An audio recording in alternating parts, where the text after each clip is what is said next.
வணக்கம். தூத்துக்குடி மாவட்டத்தில் முத்தியாபுரம் பகுதியில் அமைந்துள்ள டாக் நிறுவனமானது 50 வருட காலமாக அங்க நிலவி கொண்டு பயன்பாட்டில் உள்ளது. இது இந்த தொழிற்சாலையானது ரொம்ப 50 வருஷங்கள் பயன்பாட்டில் இருக்கிறதுனால அங்கு ஏகப்பட்ட பிரச்சனைகளும் வாயு கசிவு ஏற்படும் நிலைமையில் உள்ளன. இது தொடர்ச்சியாக நடந்து கொண்டுதான் வந்து கொண்டிருக்கிறது.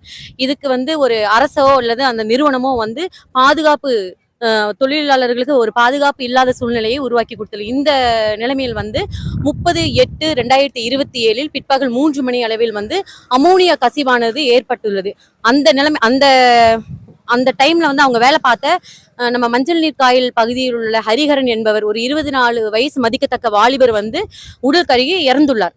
மற்றும் 4 பேர் இக்கட்டான நிலைமையில் இருக்காங்க. அவங்க நிலைமை என்னன்னு சொல்லி இதுவரையும் நமக்கு ஒரு குறிப்பான ஒரு அறிவிக்கையை நம்ம அரசோ இல்ல டாக் நிறுவனமோ இப்ப வரைக்கும் வெளியிடல.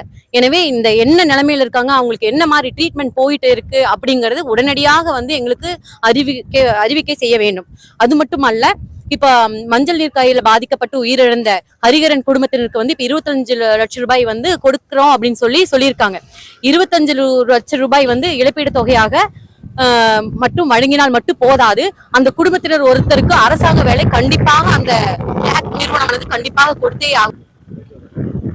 மேலும் இப்ப ஒரு தொழிற்சாலையானது 25 லட்சம் ரூபாய் இழப்பீடு தொகை கொடுத்தா முடிஞ்சிருச்சு, பிரச்சனைய முடிச்சாச்சு அப்படிங்கிற நிலைமைக்கு ஒரு தொழிற்சாலை இருக்கக்கூடாது.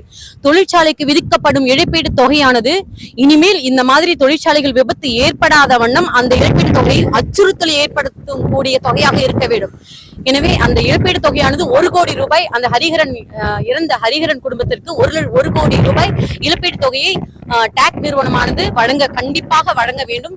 அரசானது இதுக்குரிய நடவடிக்கை எடுத்து அந்த குடும்பத்துக்கு வாங்கி தர வேண்டும் என்று நாங்கள் முன்வைக்கிறோம். அது மட்டுமல்ல, சுற்றுச்சூழலை பாதிக்கும் தொழிற்சாலைகள் இது போல தூத்துக்குடி மாவட்டத்தில் நிறைய உள்ளது. எனவே முறையாக சுகாதார அமைப்பு ஒன்று ஏற்படுத்தி அதில் உள்ள நிறுவனங்களுக்கும் தொழிற்சாலைகளுக்கும் தினந்தோறும் ஒரு ஆய்வு மேற்கொண்டு அங்க எங்கெல்லாம் என்னென்ன பிரச்சனை உயிர் சேதத்தை ஏற்படுத்தக்கூடும் விளைவுகள் ஏதாவது இருந்தால் உடனடியாக அதை சீர் செய்து மீண்டும் அதை பழுது பார்த்து சீர் செய்து அதன் பின் தொழிற்சாலையை இயக்கக்கூடிய வண்ணம் ஒவ்வொரு தொழிற்சாலையும் இயங்க வேண்டும்.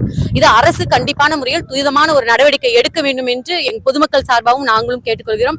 மேலும் கள்ள சாராயத்திற்கு 10 லட்சம் ரூபாய் கொடுத்த இந்த அரசாங்கம் தன்னுடைய உடல் உழைப்பை கொடுத்த ஒரு தொழிலாளர்களுக்கு 25 லட்சம் போதுமானது என்று சொல்வது மிகவும் வருத்தத்துக்குரிய செயல்.